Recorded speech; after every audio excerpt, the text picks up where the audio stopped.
The New York Chamber Orchestra Orpheus plays classical music. The unique thing about them is that after each musical piece, the musicians switch places. More specifically, the violinist switches from the central position, giving way to another violinist. And so do all musicians. The orchestra does not believe in hierarchy, permanent places, or roles. Among other things, the orchestra works without a conductor. This is their principled view on leadership. 34 Orpheus participants consider one another as equal. Everyone receives the same pay for performance and has the right to vote in all creative decisions. They've existed like this for 50 years, recorded 70 albums, received many awards, and are thriving. What do you think about it?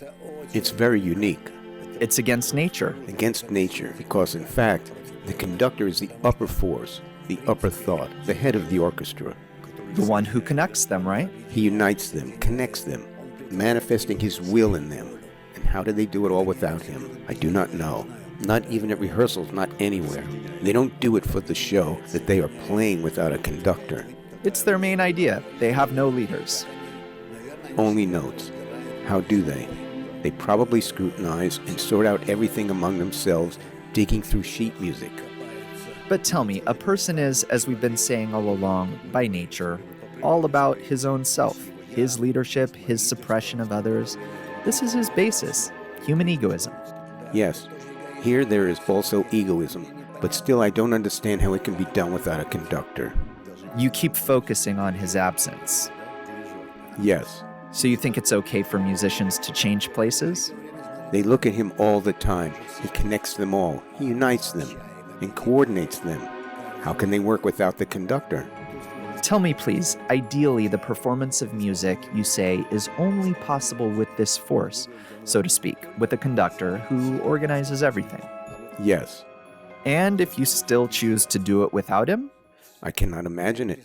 You can't imagine it. No, it is impossible to imagine any group made up of individual little egoists who would not have a conductor. Call him the manager, the leader, the father figure. I don't know what to call him, that is, the upper consciousness that would guide them. How can they feel this force?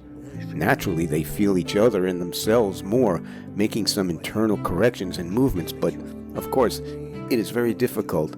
I would love to talk to them about it. Yes, I was surprised too. And the last question is, if this already exists, then what unites them? The fact that each of them must be a conductor in some way, and through their inner desires and inner heartbeats, they want to connect and thus lead themselves together. This is a very big job. It's very difficult. They must be a correction of hearts. I can't figure it out. Musicians, each one is, really, a virtuoso.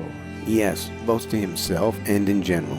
Everyone wants to become the first violin, yet he has to yield. No, even if he doesn't want to be first, even if they want to merge themselves, how do they do it? How do they work in unison, like those metronomes? Looks like it, yet you're saying they have to constantly look at the same thing, right? The conductor is everything.